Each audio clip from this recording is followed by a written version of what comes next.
Hello, I would like to welcome you to this brief presentation on how to attract pollinators to your garden.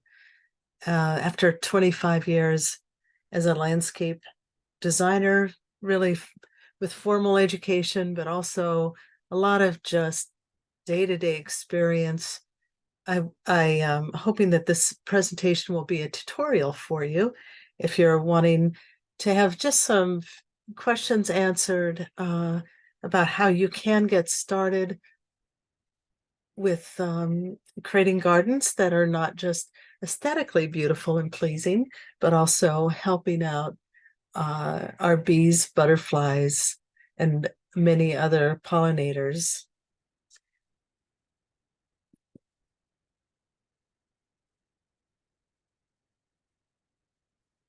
So first of all, I want to let you know that for me, a garden is so much like a symphony. And truly, when members of the symphony work together, it can create a masterpiece to enjoy. Some of the parts of the symphony that I think of are things like sunlight, color, water, the height of your plants, the texture of your plants, when they bloom. There's so many parts of a garden to consider. But one thing that I think we can all agree on, that getting our hands in the dirt is truly satisfying. So whether you're harvesting homegrown vegetables, potting new starts, or deadheading mature perennials, there is something so satisfying about working in the garden. But I wanted to first cover some basic elements of design before you even get started on your home garden. I'd like you to think about, first of all, watering. So depending on where you are in what part of the country you may be in, watering is going to be one of those aspects of any garden that has to be considered. So truly any plant that you may pick up this spring or summer and put in the ground, typically that plant is going to require 4 to 6 weeks of consistent watering, because just think about it, that plant has been in the greenhouse being pampered and taken care of in a way that um, is not quite ready for life on its own out in the wilds of your garden. So whether you have an in-ground irrigation system or you will be hand watering your plants, you want to make sure that they are not soaking wet in the ground, but that they have a consistent moisture. So just think about that before you really invest lots of dollars in new plant material.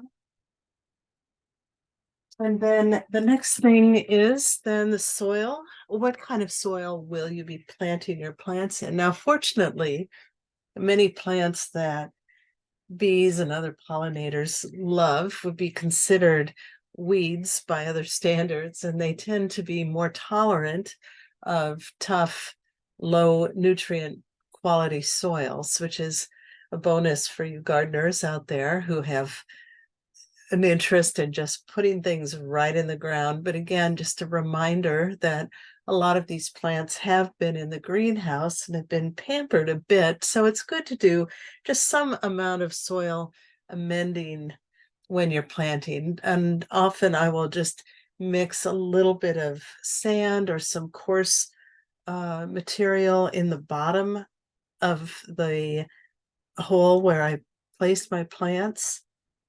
And then I will hand mix some nice compost or some kind of soil enrichment. If you are in Oklahoma, I really like using cotton burr compost, and you can just hand mix that into the soil around the plant that you're planting. And then feel free to put a dusting of that on top as well. Now, in terms of sun versus shade, you definitely want to make sure that you're aware of what areas of your yard are in sun or shade. So just take time, extra time, to observe your own yard. And then also really think about your own maintenance style. Some people absolutely enjoy being out in the garden, and we're going to talk a bit about this more as I go through this presentation.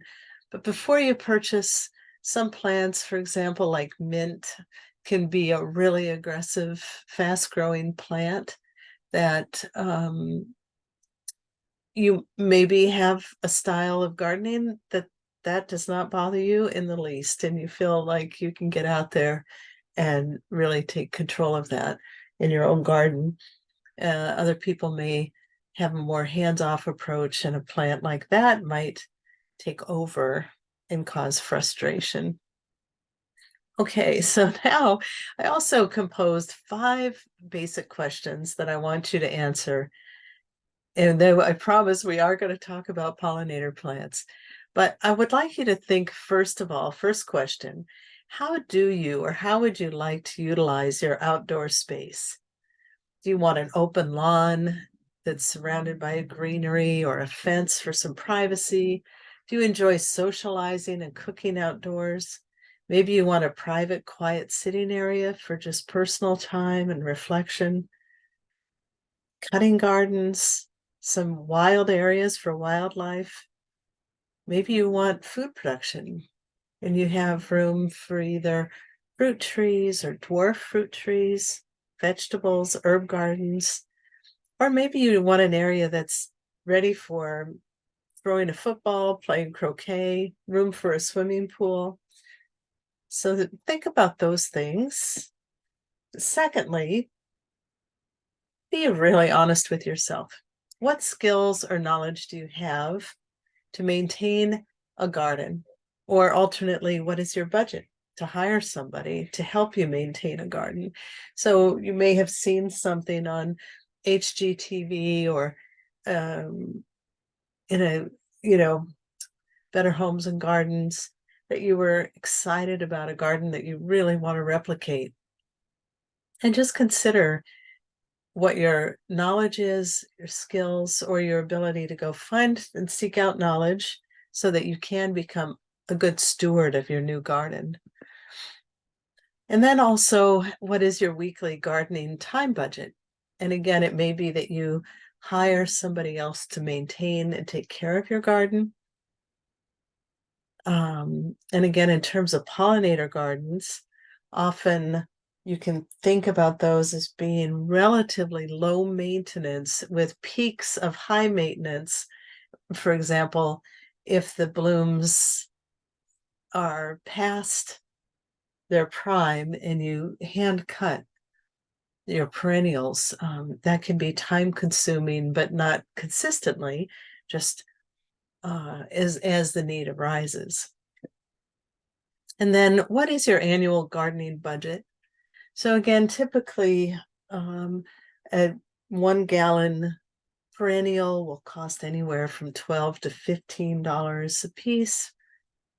Sometimes you can find plant sales or exchanges that may happen locally at your local library, or even sometimes at a gardening center. They'll have discount sales at different times of the year. So think about that if you have a large area that you are trying to landscape, just consider what your budget is. And also, often many of my clients would plan for either a seasonal budget, planting shrubs and trees in the autumn, for example, and planting perennials earlier in the spring or early summer, or even multi-year budgets, maybe doing hardscaping one year and then putting in those perennials the following year, that kind of thing. But definitely preparing a landscape design will help you determine how to proceed so that you're not wasting money up front and you wish that you had waited and purchased things later.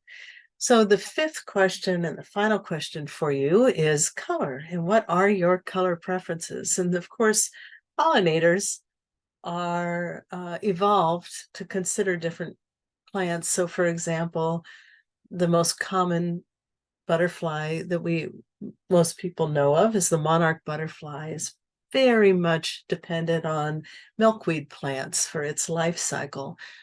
And those plants do have a certain color range. So you can take sort of the role of a scientist and do some research and decide based on the types of pollinators that you want to attract, what plants you'd like to have in your garden. Otherwise, you can also decide based on color, and I'll let you come back to this slide. This is a pretty in-depth slide. What your preferences are. I also want to mention that there are some apps out there that can help you make design decisions for your garden. iScape It is just one of many that are available and out there. Usually they have a monthly fee of some sort, which we all, of course, have gotten used to, that different apps that we use for different occasions have some monthly fee associated, but this is a very user-friendly app. And here you can see just a nice Oakley or a grandiflora hydrangea with the echinacea purple coneflower up front and on either side of the walkway, and an upright evergreen over on the left side. Just a nice eye-catching, simple garden that has some structure, some variation of color, and then also providing those much needed resources for pollinators. So when I do start a design, and what I recommend you do is just do a very simple sketch of an area that you may be interested in starting with, or maybe you already have an existing bed, but you're ready to do a redo on it. So basically, I enjoy working, first of all, with like soft curved areas, maybe on the shoulders of your property, where you can actually like plant trees towards the back, have small shrubs intermixed, and then build in layers towards the front of your bed, where those beautiful perennials will really be eye-catching. And that's where some of those color choices you can start mixing in using either small or medium-sized trees and evergreens to create a diverse background with those beautiful flowers up front. So let's just explore just a few examples of many flowers that can attract pollinators to your garden. This is for zone 5, but actually the plants that I will be discussing are common throughout the United States. So when you select plants, it's important to choose native species that are adapted to your local climate and soil conditions. So think about that for a minute, that a lot of the plants that we get now from the nursery are a product of some genetic modification to make those blooms brighter and bolder. And I'll talk about that more as we get into the specific plant species that I'm going to recommend to you. But there is some question about whether those hybrid plants do provide the same amount of nutrient that the native species do, but we'll talk about that. And there's probably some leeway in there, but if those of you who are listening are purists, and again, my background is in ecology, and I absolutely studied native grasslands with the Nature Conservancy, and I have a complete understanding about how important these species are for specific pollinators. And there's a big discussion to have about that. But right now, we're going to just take a little bit of a lighter view of this. But I do want you to just remember that there are certain pollinators that are reliant and dependent on very specific species of plants that have evolved together over time. So one thing that you can do is plant a variety of flowers. So when we talk about purple coneflower, for example, it could be that you plant the hybridized version of that, but then also couple it with another plant that might have not as showy a flower, but is beneficial to pollinators. So let's get started. First of all, how many different types of pollinators are there? Well, believe it or not, there are about 350,000 pollinator species in the world. While, of course, bees are the most well known, other insects, including butterflies, flies, moths, beetles, and wasps, also pollinate. And you probably can think of others as well. Honeybees are the most well known, but they only represent a tiny fraction of all bee species. Worldwide, there is an estimated 20,000 species of bees.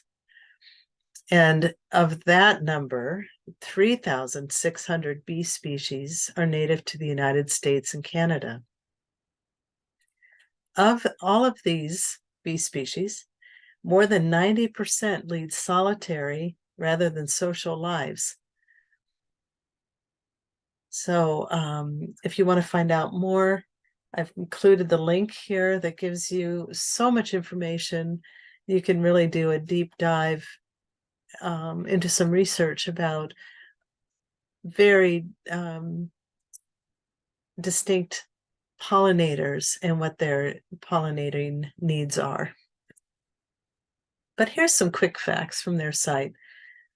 So pollen, one substance that insects clamor for, is an important source of protein, along with fats, starches, vitamins, and minerals.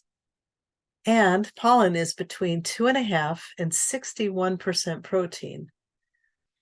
Nectar and pollen are important food sources for both adult insects and their larvae, while nectar and pollen are the main ingredients in bee bread.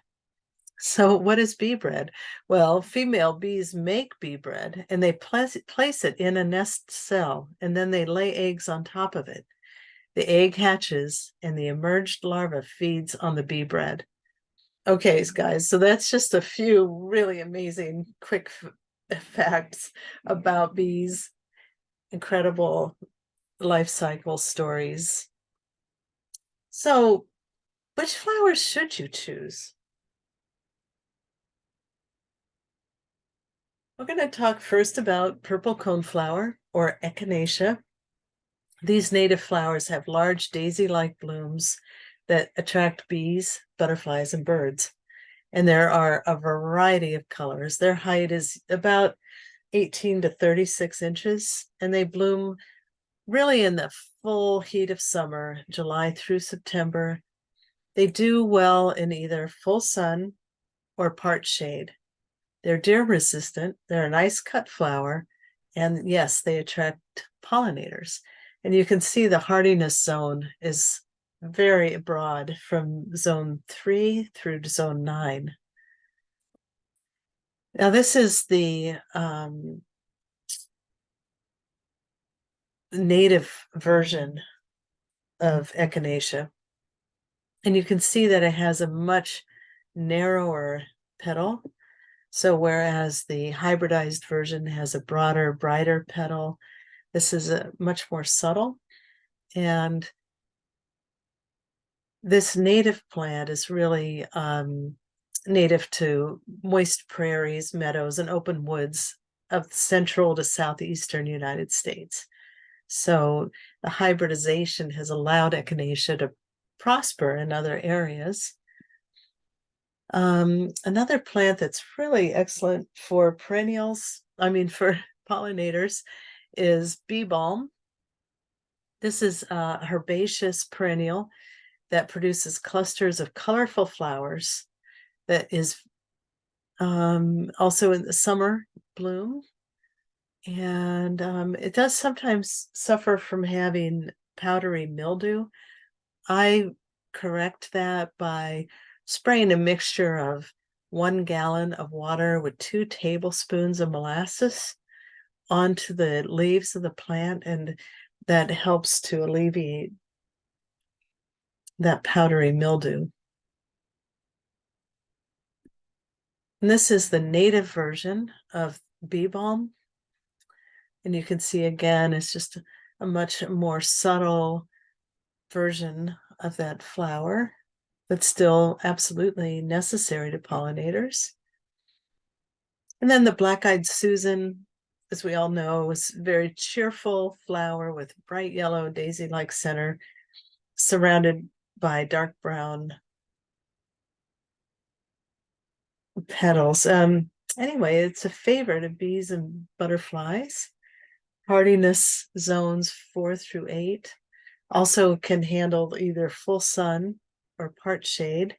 It is deer resistant. You can grow it in a container. As you can see from this image, it really can spread. So one way to take care of plants that do spread aggressively is to put them in pots. Even pots in your garden will work. We talked also about milkweed. And milkweed not only comes in this wilder form, the native milkweed, there's a butterfly milkweed, which has a nice deep orange color. And then wild indigo is a tall, sturdy perennial that produces spikes of blue, purple, or white flowers. Again, it's got a wide range with a hardiness zone from 4 to 9. It's quite tall, reaching almost 4 feet tall. And it blooms in late spring to early summer. So this is a nice plant to bring some color to your gardens before those midsummer flowers start blooming. And then goldenrod generally could be considered a weed, but it's really a great food source for pollinators. It does spread quite profusely, so it's something that you might want to put at the edge or the back of your property, or in some area that is by the side of the house or somewhere that just doesn't get a lot of activity. And also I guess it's good to note that despite common misconceptions, goldenrod does not cause hay fever. Its bright yellow flowers bloom in late summer and fall, are a valuable source of nectar for bees and butterflies, but it also blooms the same time as ragweed. So often people confuse goldenrod as being the troublemaker when it comes to pollen or allergies. But it is ragweed that causes such severe allergies. And then the New England aster is specifically a larval host plant for the crescent butterfly, the Canadian soma moth, and the mining bee. A variety of bees, flies, and beetles forage on the ray flowers of aster, collecting nectar and pollen to feed themselves and any eggs or larvae they may have. So this is a really important food source, and it's so beautiful and so gorgeous. It's just the waiting for it is the hardest part. So it doesn't bloom until late summer, all the way though until first frost. So this is a good companion plant with goldenrod. And so you have that nice yellow bloom of the goldenrod and this lovely bluish purple, almost lavender color of the aster. I also just wanted to throw in a great list of shrubs that pollinators, birds, and other wildlife enjoy. And I'll let you come back to this slide. You can pause the presentation and take notes if you'd like. And also just a very quick survey of just some resources that you might enjoy. and places to find native seeds, depending on which part of the country you're in. And one of my recently found favorite Facebook pages, Native Plants of New England. So that is all for today. I really thank you. And I just have a few quick reminders to consider how much sun or shade you have in your yard before you go out and buy those plants. Typically, perennials need about 6 hours minimum of sunshine to really get a nice full bloom. And watch what your watershed on your property is like. Do you have areas that dry out quickly? Do you have areas that are wet and swampy? Just to be mindful of how water moves on your property. What's your soil type? What zone are you in? And what's your budget? These are just a few questions for you to think about as you prepare your garden for pollinators. So that's it. And thank you so much for tuning in. And let's get started.